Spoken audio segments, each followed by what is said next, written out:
Hey everyone, welcome back to the world Vaishu's world. So आज हम इस वीडियो में पढ़ने वाले हैं from trade to territory chapter 2 of history. हम उसका बैकग्राउंड पढ़ने वाले हैं।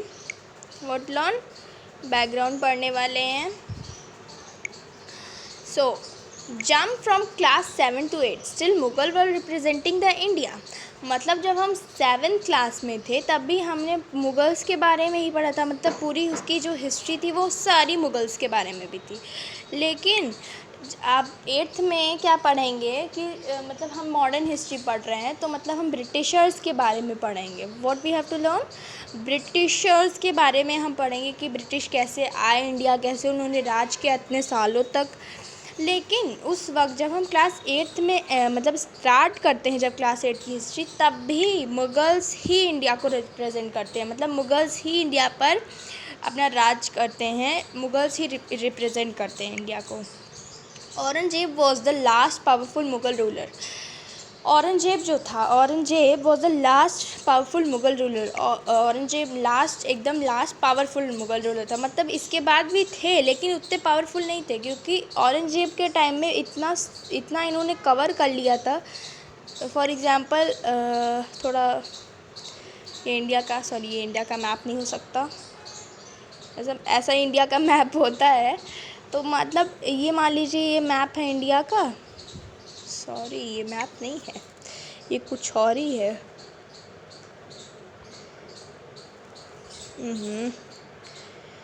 मान लीजिए ये मैप है इंडिया का, तो मान लीजिए इतना किसी और का है तो पूरा इतना ही मुग़ल का था। बहुत कब्जा कर लिए थे औरंगजेब के टाइम पे।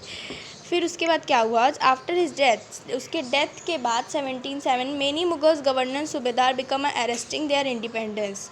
मतलब जब औरंगजेब मर गया, फिर क्या हुआ कि सारे जितने भी छोटे लोकल रूलर थे, मतलब औरंगजेब तो था ही पूरे देश में राज करने वाला, लेकिन जितने लोकल रूलर्स थे वो सब अलग अलग होने लगे कि मतलब मुझे अलग अलग देश चाहिए, मतलब मुझे अपना अलग एरिया चाहिए।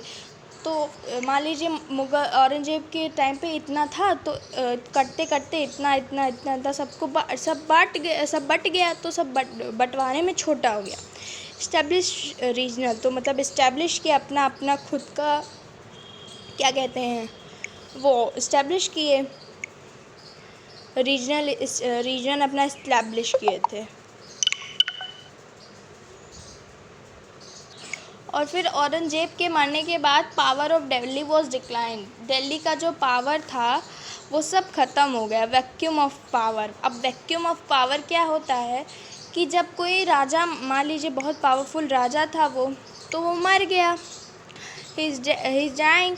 फिर उसके बाद क्या हुआ कि ये मतलब बहुत कमज़ोर हो गए, ये मुग़ल सारे बहुत कमज़ोर हो गए थे। फिर क्या हुआ, उसके रिज़ल्ट में क्या हुआ कि new power was emerging over India. मतलब आप अगर कमज़ोर हो जाएंगे तो आपके ऊपर कोई दूसरा अटैक करेगा, कोई दूसरा आपके ऊपर हावी हो जाएगा ना, तो मतलब दूसरा कोई आपके ऊपर राज जमाने लगा। तो जब मुग़ल्स एकदम ढीले ढाले हो गए, सब बहुत क्या कहते हैं पावरफुल नहीं रहे थे उस टाइम पे, सब अपने में ही जब लड़ रहे हैं, तो दूसरा कोई आके फ़ायदा तो उठाएगा ही ना, क्योंकि जब घर में चोरी होती है तो दूसरा कोई आके फ़ायदा उठाता ही है हमारे घर में।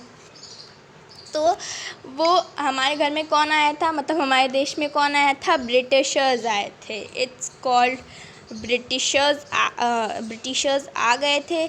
फिर उसके बाद से आप सब जानते ही होंगे, क्या मतलब आप सब नहीं जानते हैं, लेकिन उसके बाद से फिर उन्होंने ट्रेड करना शुरू किया, अपनी कंपनी लाए, फिर ट्रेड किया, फिर लड़ाई हुई। उसके बारे में सब आपको नेक्स्ट वीडियो में पता चल जाएगा। Okay, till then take care and bye bye. और आपने अगर मेरे चैनल को लाइक नहीं किया, please like the video and also subscribe to my channel and also share with all your friends and family. Bye bye guys.